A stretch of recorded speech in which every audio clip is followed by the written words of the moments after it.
Да му е мерак на човек да збори за Господ после ваква најава. Стварно, што се однеси до мене, мој мислите да си јаме, бидејќи си добивме храна за денес, преку тоа што Гого го кажа, односно го рамча наш, а тоа е дека да му веруваме на Господ и посебно се истакна реченицата мајката на Мојсеј немаше ништо друго, освен да го стави во кошница и да го пушти по вода и да му верува на Господ за нејзиниот син. Така да мојме сите да си јајме дома, бидејќи тоа е живо слово за сите нас денес, моите и без мене. Треба да се цени она што Господ го прави преку луѓето и ајде да не кажам промотор, ама ајде ќе кажам дека јас сум силен поддржувач дека оној што ја води службата, оној што слави, оној што доаѓа и слуша е подеднакво важен како и оној кој што ќе излезе со нешто од словото. Амен. Бидејќи за мене ова што Гого го кажа беше живо слово. И во еден од псалмите се вели прав збор, Божи збор во право време, колку е тоа прекрасно. И е прав збор за ова време дека Бог се грижи за нашите деца. Ова е за тебе збор. Не се секирај за своите деца. Халелуја, халелуја, халелуја, фала ти Исусе. Додека сме уште така во тој набој, дека стоиме пред чудотворниот Господ, иако сме седнати, иако се спремаме за друг збор, јас го благословувам внукот на Гоце и стоиме во благодарност пред чудотворниот Бог, дека ние ќе го добиеме чудото за тоа дете. Утре, во името на Исус. Стоиме, Господе, пред Тебе чудотворец, бидејќи сме повикани да стоиме пред Тебе во радост заради Твојата љубов за нас. И ние Ти благодариме за тоа дете и за неговата успешна операција во името на Исус. И благословуваме хирурзите и го благословуваме целиот медицински персонал да му служат на тоа дете за Твојата намера да биде остварена, за плоден живот понатака во него. Амен.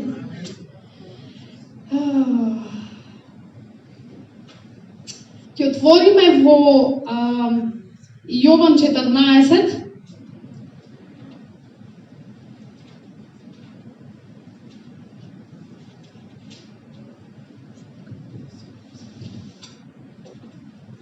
Еден и два.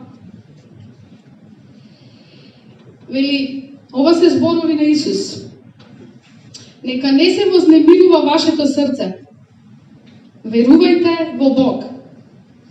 Верувајте исто и во мене. Во домот на мојот татко има многу места. Ако не беше така, јас не може да ви кажам дека е така. Јас одам да ви приготвам место. Низ годиниве уназад, посебно за вториот стих, си изнаслушав проповеди дека спремањето на тие места е еден ден кога ние ќе отидеме да бидеме со Господ. Како, например, нашата цока, нашата баба Бубе, онака, сега се во тоа припременото што Исус го имаше за нив. Но, ќе беше многу тажно за нас, што сме на планетата Земја, ако тоа важеше само еден ден кога ќе отидеме кај Господ. Ако Исус е прекрасниот спасител кој што ни припрема места за еден ден кога ќе бидеме со Господ лице во лице, обновени за цела вечност, тогаш зошто како Господ и спасител да не го прави тоа, односно да не го рефлектира тоа што е на небото овде тука и да ни спреми места тука? Зошто? Бидејќи Исус е истиот вчера, денес и за секогаш. Амен?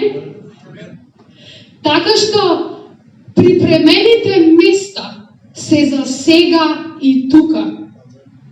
за новото создание кое што Библијата тврди дека ние веќе сме, да дојде до израз на сред скршена планета. За луѓето да го прослават Господ. Амен. И ако не би верувате дека е така, тогаш Колошани 3, 2 и 3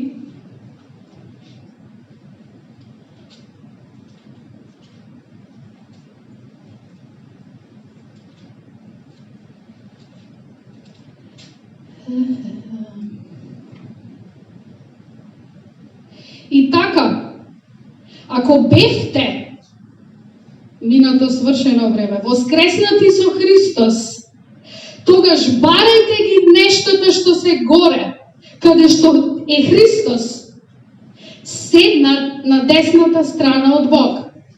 Насочете ги, фокусирајте ги вашите мисли на нештото што се горе, не на нештото што се долу на земјата.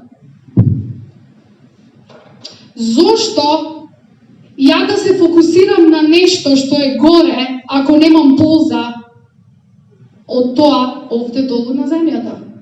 Ќе си чекам, ќе си стасам еден ден кај Господ и ќе се изнауживам во тоа што ме чека горе. Причината зошто Христос, нели Светиот Дух преку Павле, охрабрува ние да се фокусираме на нештото што се горе, бидејќи сме во Христос скриени, а тој е таму седнат на десната страна од Бог, е за ние да ги видиме нештото што тој веќе ги припремил таму, за да можеме да ги донесеме долу.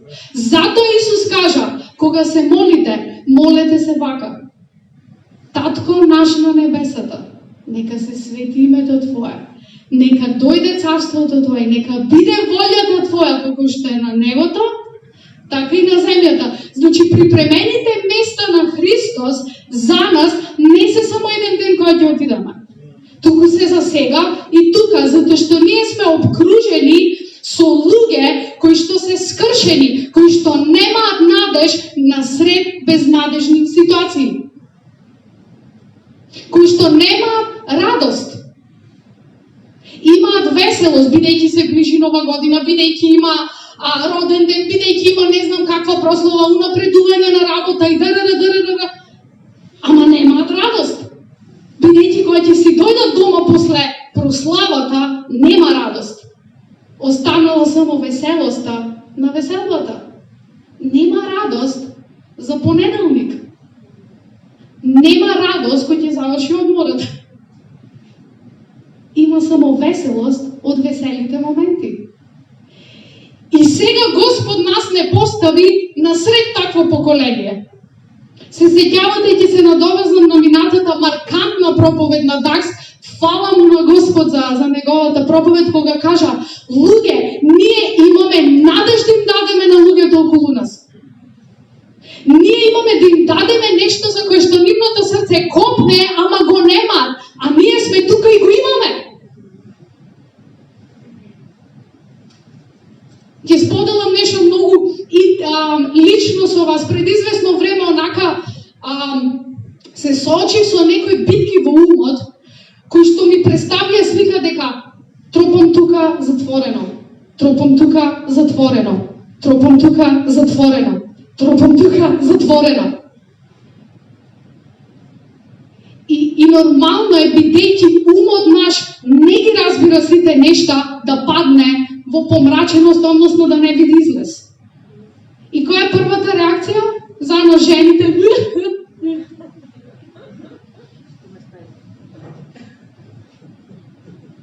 И знаете што е најинтересно? Што додека плачат и сега Псалм 56:8 Бог ги собира нашите солзи во неговото шише. Многу интересен колекционер е Господ. Меѓутоа, од моето срце, од внатре, солзи капат и оди Псалм 121. Ги подигам очите кон вишните гори, од каде ќе ми дојде помош? Мојата помош доаѓа од Господа, Создателот на небото и земјата. Благословено ќе биде твоето излегување од дома, благословено ќе биде твоето враќање назад дома. А солзи течат. Тоа е таа нова песна што Господ ја стави во нашите срца. Околностите не се сменија. Ама мојот внатрешен човек кој што е споен со Светиот Дух ги смени моите чувства и емоции. Ја гледате Божјата љубов на дело, како те поттикнува да постапиш во вера. И јас си го чапнав тој момент и без оглед како и да се чувствувам онака. Подигам очи кон вишни гори, кој ќе ми помогне. Помош за мене од тебе дојде. Мора да биде така. Ако не беше така, не беше Псалм 121 да постои. Тогаш Бог би бил суров Бог.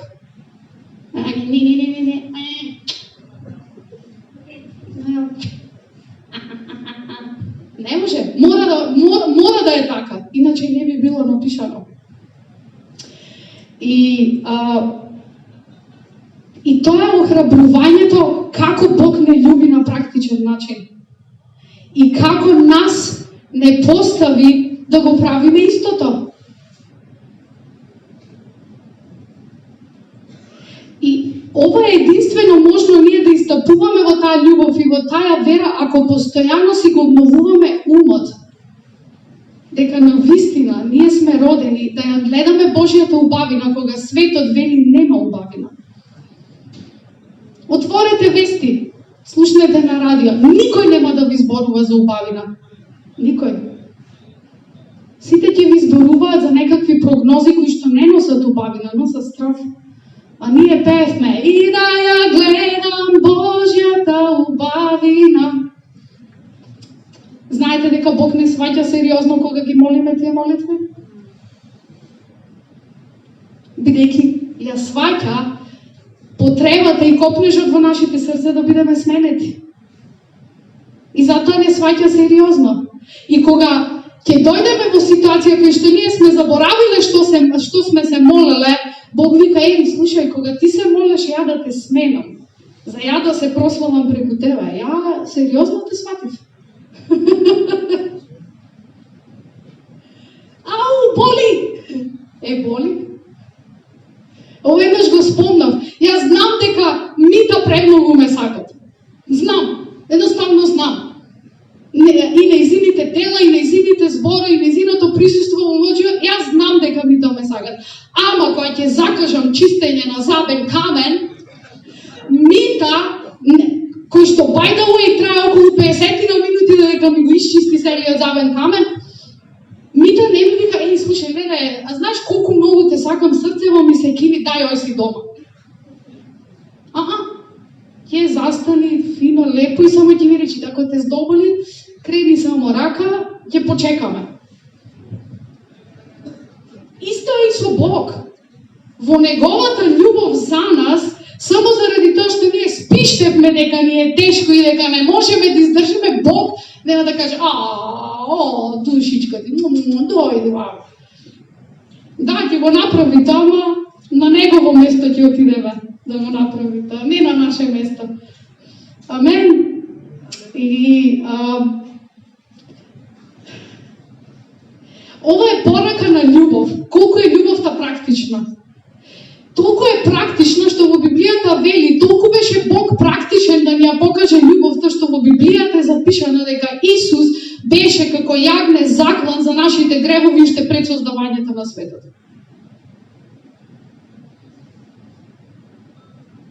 Тоа е љубов. Ја ќе се погрижам ти да не носиш бреме на грев и да не бидеш етикетиран дека си грешник. Ја ќе се погрижам за тоа. Уште пред да се родиш. Затоа што во Откровение 13:8 се вели дека јагнето беше заклан уште пред создавањето на светот. Зошто? За да се чатали Господ кушија мун? Не, туку за да ни покажи колку нас многу не сакат. И во тоа има многу голема надеж ако седнеме и почнеме да си го обновуваме умот за тоа. Зашто Односно зашто е бидејќи, зошто Бог би напишал дека јагнето беше заклано пред создавањето на светот, ако немаше намера практично тоа да го покаже во мојот живот колку многу ме сака. Фала ти, Горанче.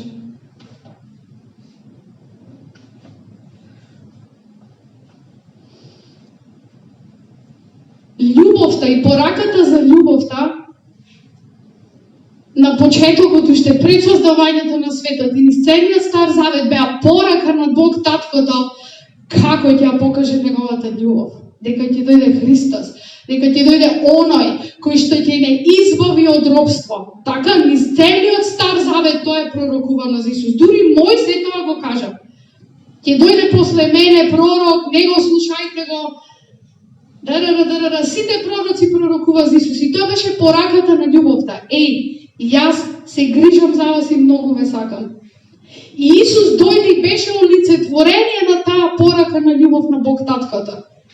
И што се случи? Исус ја зеде и таа порака ја имплементираше во својот живот и ја направи заповед. Бидејќи ја покажа на дело, што значи? И ја направи суштина на нашето постоење. Љуби го Господ својот Бог со се што си и љуби го ближниот како себе си. Ако беше само порака, ќе ја елабориравме на многу вов начин и онака ќе беше сувопарно. Ден, покајте се, Исус доаѓа, ќе горите во пекола ако Исус не го примите Исус. Ден, покајте се, наближува Божјото царство. Ќе беше само една сувопарна порака која што луѓето не ќе можеа да ја сварат. Меѓутоа Исус ја имплементираше со својот живот и ја направи опиплива заповед која што е нашиот рбетен столб. Љубовта на Господ е нашиот духовен и физички рбетен столб. Побарајте на интернет, нели тоа славната молекула на протеинот кој што е суштинска компонента на сите клетки во човечкото тело, ламининот, има форма на крст. Има форма на крст. Љубовта на Христос, покажана на дело преку крстот, го држи целото наше физичко тело и нашето духовно. Толку е практична Божјата љубов. Многу. И сега Исус нас не става во ситуација, слушајте, ова порака која што повлече со себе си многу ветувања за мене. Сега јас ви велам, направете ваша заповед, направете ваша врвна цел. Љубовта моја за вас и за другите нека биде вашата суштина на постоењето. И тоа ќе ви биде мотив да вие сакате да бидете сменети. И тогаш вашите молитви ќе имаат смисла. Еднаш мене Светиот Дух ме пресведочи кога се молев за луѓе кои што ми беа со години трн во слабините. И Светиот Дух ме пресведочи, зошто се молиш за нив за спасение? За тебе да ти е полесно? Или затоа што навистина ги сакаш и сакаш да го видиш мојот план остварен во нивните животи? Ауч! Леле! И Светиот Дух вели, а се сеќаваш кога се молеше да те сменам?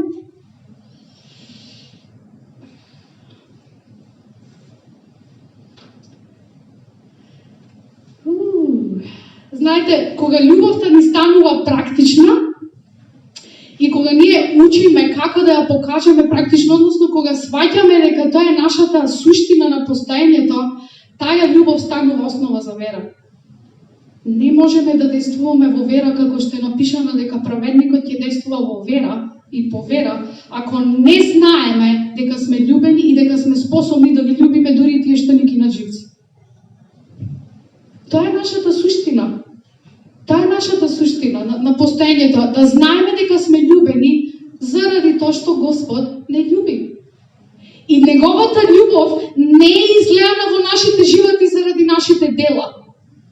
Ние не действуваме од основа на тоа колку сме зрели во Господ или не знам како, или тоа да е нашиот идентитет. Не.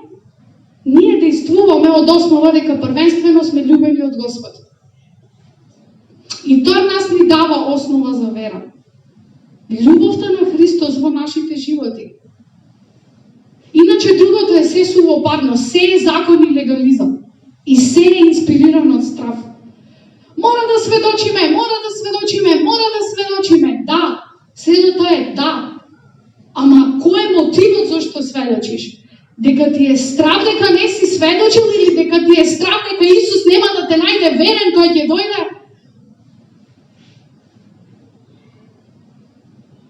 Или едноставно да ја гледаме Божјата убавина, дури во луѓе за кои што сме биле програмирани да не вериме дека има убавина.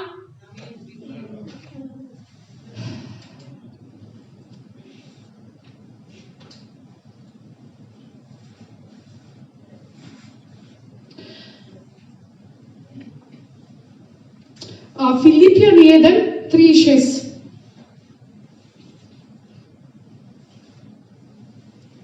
Кај се Филипјанчињата? Филипјани 1 глава од 3 до 6. Значи, ова е Павле, кој што моментално е во затвор и пишува на црквата во Филипи, Македонија, и вели вака: му благодарам на Бог кога си спомнувам за вас, ама секогаш му благодарам на Бог.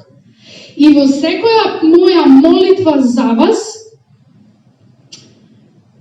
јас имам радост, бидејќи вие сте сега соучесници на Евангелието уште од првиот ден кога го чувте. И јас сум уверен во ова, дека оној што го започна доброто дело во вас, ќе го заврши до денот на Исус Христос. Ај сега, дури самиот поздрав на Павле почнува со, нели, во вториот стих: благодат и мир од Бог, Таткото и од нашиот Господ Исус Христос. Зошто Павле има радост секогаш кога се моли за филипјаните во секоја пригода? Зошто? Добра поента, Звонко, бидејќи биле македонци. Затоа, Господе, затоа Павле имал радост кога се молат. Ми се свија тојало и таа перспектива. Друга причина зошто Павле имал радост секогаш кога се молил за верниците во Филипи. Затоа што неговата молитва не е негов обид да го кандиса Господ да почне добро дело во нив. Туку неговата молитва е инспирирана од откровението дека Бог веќе ги сака филипјаните и веќе ги почнал добри дела во нив, бидејќи ги сака. И затоа на Павле му е лесно да напише: еј, слушајте, кога да си спомнам за вас, кога и да се молам, имам радост, бидејќи Бог започна добро дело во вас. Не е обратното. Не, ја ќе се молам на секој четврток во поема, во секоја молитвена ситуација или прошетка за Господ нешто да почне да прави злата. Не. Ние треба обратно да почнеме. Ние треба да си го тренираме умот дека Господ веќе ги сака тие луѓе, веќе почнал добро дело и кога ние ќе почнеме да го гледаме тоа добро дело, и те како нашите молитви ќе бидат сменети. Бидејќи ќе се молиме од радоста на благодата на Господ за нив. И тоа е молитва во вера. Бидејќи е инспирирана во љубов, од љубов и за љубов.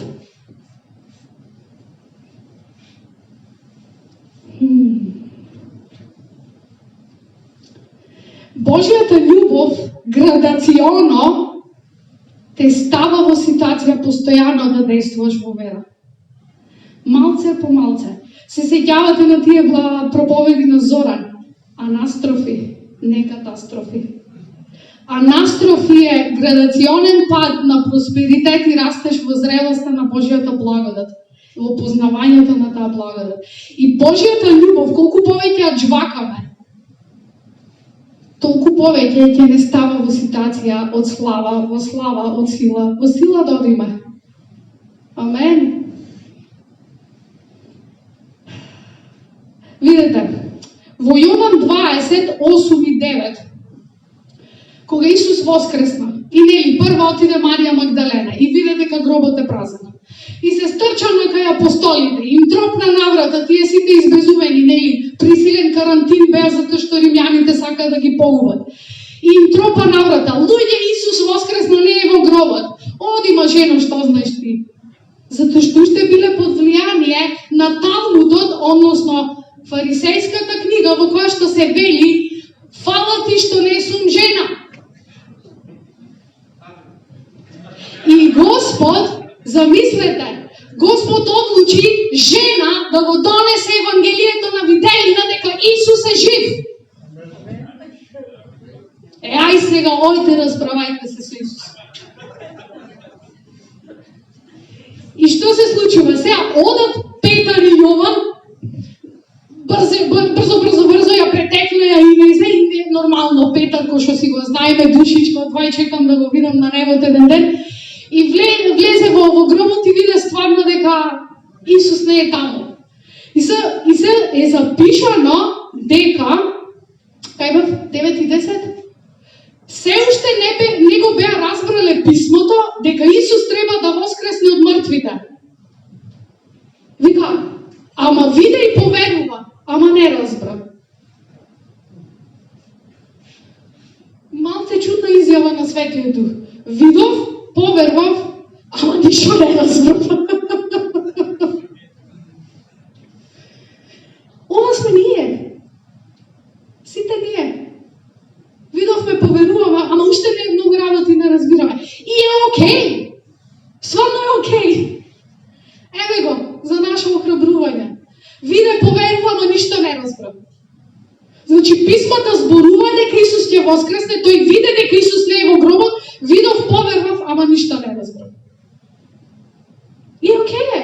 Исус во неговата љубов на практичен начин ќе не доведе до тоа, бидејќи во Лука е запишано 24 века Исус им ги отвори умовите за да ги разберат писмата, бидејќи Светиот Дух уште не беше дојден. И нив им требаше да разберат. Бидејќи кога ќе разбереш, ти тогаш ќе ставиш Божјата љубов како твое гориво да действуваш во вера. Ама тоа не е разбирање со интелектот, немојте да ме сватите погрешно. Тоа е разбирање од тука, од нашиот обновен дух. И видете сега, во Јован исто 21:11, нели, значи сега Исус 40 дена им се јавува на учениците, ги охрабрува, им зборува за Божјото царство, и сега Петар како Петар одлучил пак да се врати на своето. Зошто? Затоа што не разбирал. Уште не разбирал. Видел, поверувал, ама не разбирал. Ја ќе одам да ловам риби. Убаво, и ние ќе дојме со тебе, нема проблем. И сега што се случува? Не може да уловат риби. Звучи познато? Кога Исус им рече: навлезете во подловокот и фрлете мрежата, и мрежите се искина, бидејќи има голем улов, па требаше Јован и Јаков да доаѓаат и да им помагаат со мрежите. Е сега, заради благодата, практичниот израз на Божјата добрина и љубов, запишано дека мрежите не се скинаа, иако имаше многу голем улов. Јован 21:11. И мрежите не се скинаа, иако имаше 153 риби. Запишано е колку риби имало.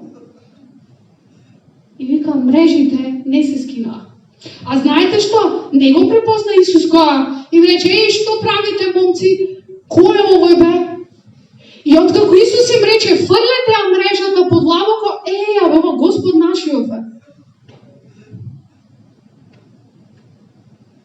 Не ли охрабрување за мене и за тебе? Дека многу често кога не разбираме Бог е истиот.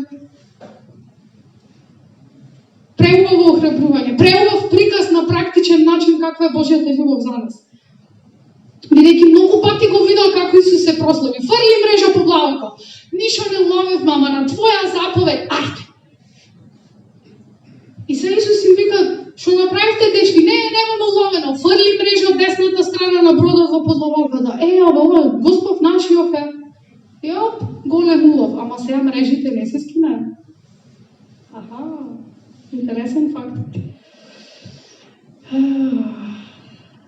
Значи, и Исусовата љубов е толку практична што неминовно доаѓа до засилување на нашето разбирање како да действуваме во вера.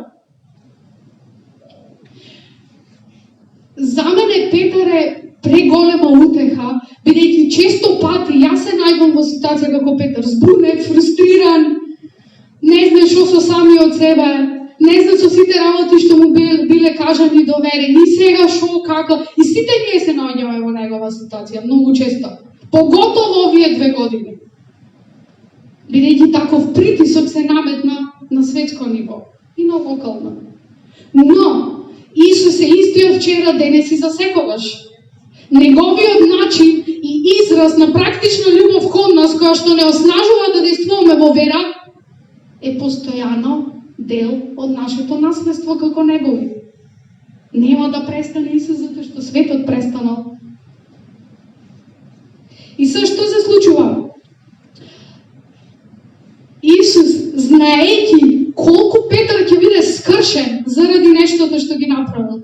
Видите, ние, знаете, на филм ќе го видиме тој момент, Петар е леле, го предаде и ние се фокусираме на тоа како можеше, 3 години со Исус, леле, како можеше да се откажеш од него. Ја, никогаш нема да се откажам од Исус. Ама видите, на Исус тој не му беше приоритет. Доволно беше што Петар беше свесен што направил. Знаете дека е запишано, Петар горко плачеше. Знаете што значи тоа горко да плачеш?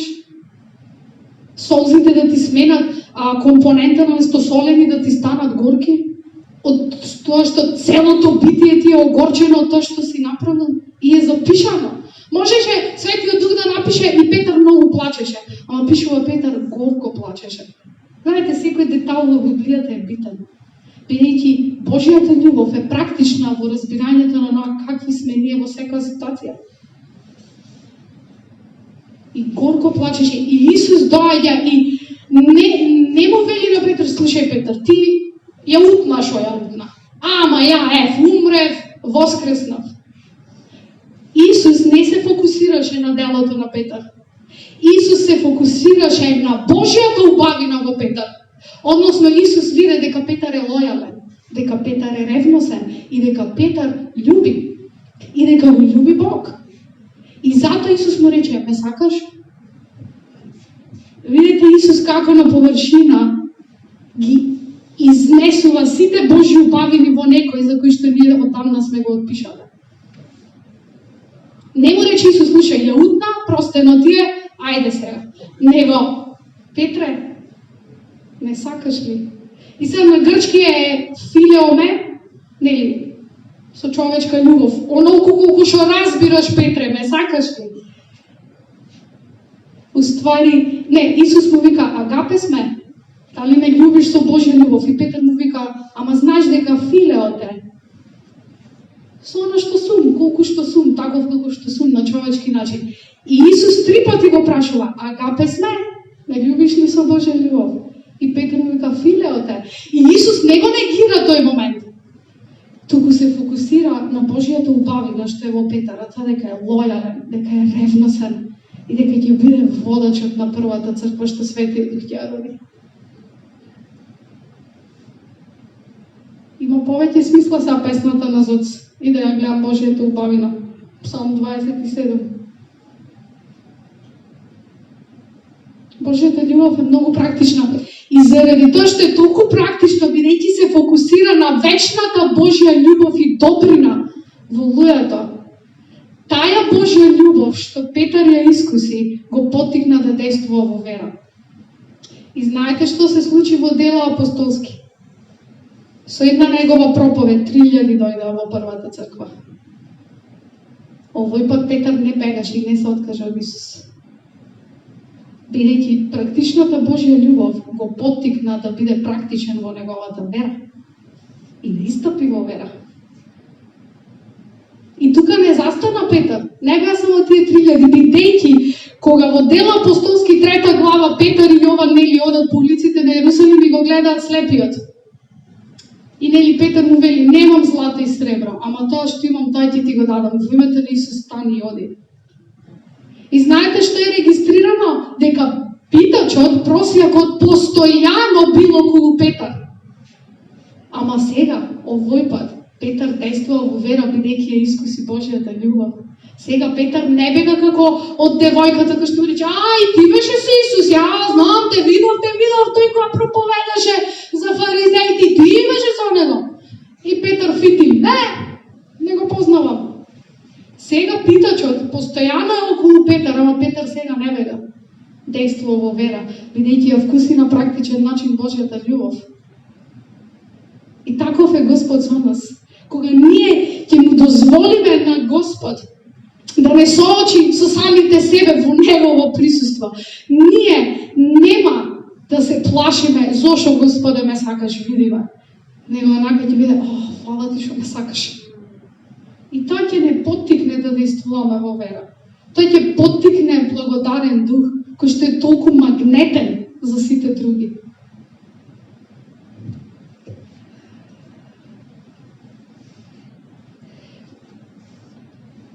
Кога Елисавета и Марија зачнаа, кога двете беа бремени. Прва зачна Елисавета, така? Некаде Исус Христос и Јован Крстител роднини, нели се 5-6 месеци разлика. Значи, прво е Јован Крстител роден, па после се роди Исус. И што се случува се? И двете се нели бремени и Марија слуша дека нејзината во подминати години брачета е бремена. И оди да ја посети. Марија, зачната од Светиот Дух, го носи Исус на почетокот бременост. И вели, Марија отиде во селото, нели, да ја посети Елисавета и ја поздрави. И што е регистрирано? Плодот нејзин, бебето што го носеше Елисавета, заигра од радост. И вели, Елисавета се исполни со Светиот Дух. Само од еден поздрав на жена која што носеше зачнато бебе од Светиот Дух. Затоа што на Марија беше кажано дека ќе зачне, таа поверува и тоа даде плод. И Светиот Дух живее во мене и во тебе. Постојано. Ние треба да му веруваме на Неговиот збор, за да зачне во нас многу нешта. За ние, во нашето секојдневие, на работа, на школа, кога ќе ги поздравиме луѓето, да заиграат од радост и да се креира атмосфера на Светиот Дух околу нив. Бидејќи за таква позиција Бог не повика да стоиме. Тоа е авторитетот и местото, позицијата на црквата во овој свет. И затоа ве охрабрувам. Имајте на ум, кога одите утре на работа, кога ќе поздравите некого, што се случува и што може да се случи. И тоа ќе ве поттикне да видите уште попрактични подлабоко во разбирањето да действувате во вера. Бидејќи тоа е позицијата што Исус ни ја даде како црква. Една жена зачната од Светиот Дух поздрави друга жена и другата жена се исполни со Светиот Дух. Замислете што ќе се случи кога ние ќе го обновуваме нашиот ум и ќе почнеме да ја бараме Божјата убавина на сите околу нас и кога ќе ги поздравиме или ќе ги благословиме.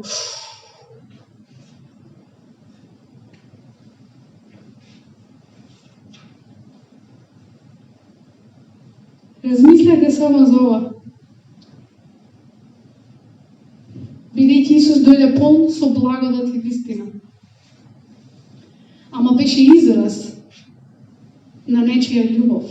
Бидејќи Господ толку многу го засака светот, што го даде Исус. А Исус дојде полн со благодат и вистина. Многу е практичен Бог. Многу е практичен Бог. Бидејќи која ќе соџвакаме Неговата љубов за нас, неминовно ние ќе действуваме во вера. Ние нема да имаме потреба, дај ми повеќе вера, што јас всушност никогаш не ја молам таа молитва. Бидејќи имам вера, која што не е моја, на Христос е. Ја можам само да растам во разбирањето на таа вера како да действува. Меѓутоа, кога ќе почнам да џвакам Божјата љубов, ја ќе истапам, мене нема да ми е потребно да кажам дај ми вера. Минатата недела на пракса на хирургија, на оддел на урологија, донесов човек, го земав од шок соба, нели, постоперативно, и човекот беше со спинална анестезија, нели, нозете не ги осеќаше се, а го враќаме горе во неговата соба кај што лежи. И са, нели, му даваш инструкции, не смеш да стануваш, не смеш да креваш глата, се додека не почнеш да ги чувствуваш нозете. И се почна, нели, тој процес на враќање назад во реалноста од анестезија, и одеднаш човекот почна да се жали на интензивни болки во пределот околу срцето. И са, ја цело време шетам по собите и ги гледам пациентите и леле, сестро, не можам да издржам, градната болка ќе ме побудели, ја не можам да издржам. И са јас одам и на дежурната сестра и кажувам, и нејзината реакција е па сега од анестезија се буди нормално. Меѓутоа, кога си во Христос и си вкусил како Христос тебе те гледа и колку е Христос прекрасен спрема тебе, не си равнодушен спрема другиот живот човечки. Бидејќи сега Господ ти го отвори умот дека како што те сака тебе, ги сакат и другите околу тебе. И треба да се понашаш како што Христос физички би се понашал кога би бил. Нели, христијани значи мал Христос. И ја велам, окей, добро, сега не можеш да ја прескокнеш во нејзиниот авторитет. И ја почнав походници на јазици. Да, се скрив во оставата, кренав раце и кам, Господе, што се дешава со овој човек? Човекот доби стварно интензивни градни болки со симптоми на инфарктна болка. Значи, во пределот на градите, почна позади, знаете како оди раката и се. И во моментот, и велам на дежурната и викам, ја го разбирам, бидејќи ја да сум на негово место, би реагирала така како што тој реагира, затоа што се работа за мојот живот. И знаете дека тие зборови нешто направија во нејз и таа се стрча на кај него. И последна минута дојде дежурниот уролог, кој што толку многу испаничи и ми вика, трчај колку што можеш, не можеш, барај кардиолог. Сум трчала пешки по скалите во 8 септември да барам кардиолог. И онака скришувам и вели на дежурната, ова е загрижувачка болка, подитно, сестрава нека трчам, нека барат кардиолог. И ја трчам, меѓу оделенија, барам кардиолог и му вика, и му велам, Господи, што се случи со овој човек? И Господ му вика, не е инфарктна болка, не е инфарктна состојба, него е укочен мускул и нерв од претходно пред да дојде на болница. Екам, окей, и се молиш на јазици и нормално. Им кажав на кардиологија, подитно ни треба кардиолог, кардиологот нормално дојде после 2 сати, не знам која е дефиниција за итно по болници веднаш, али окей. И се, онака човекот остае на милост и немилост. И ја одам и почвам онака да полагам раце на него, да ме инфузијата појаменувам, не знам што. И се молам тивко на јазици. Знаете на такс што го проповедаше? Божиот збор нека биде постојано на вашата уста. Медитирајте дење и ноќе на Божиот збор. И јас се молам, човекот беше албанец и на албански му велам Бог да те благослови. Не е инфарктна болка, не плаши се мускул и нерв се сигурно приклештен. Меѓутоа, бидејќи ја не сум таков авторитет во неговиот живот, нормално човекот онака, не можам, умирам, готово, паники. Знаете што, кога дојде кардиологот, докторката после 2 сати ми рече, не е инфарктна болка, току мускул и нерви се приклештени. Жива вода! Тоа е нашиот Господ. Тоа е нашиот Господ. Тоа е нашиот Господ. Тоа е нашиот Господ. Халелуја, тоа е нашиот Господ. Ете, таков е Господ, на таков начин се грижи. Тоа е неговата љубов во нашите животи. И затоа действуваме во вера. Ја појманам, ја не сум кардиолог. Меѓутоа, во тој момент, оно што го кажа, се надеваме на Господ. Се надеваме на Господ. Без оглед на се надеваме на Господ. без оглед на се, бидејќи тој е она што кажа дека е. Халелуја. Халелуја. Изобилен благослов, луѓе прекрасни во Бог. И ве благословувам да навистина ви биде плодна недела. Може да станеме.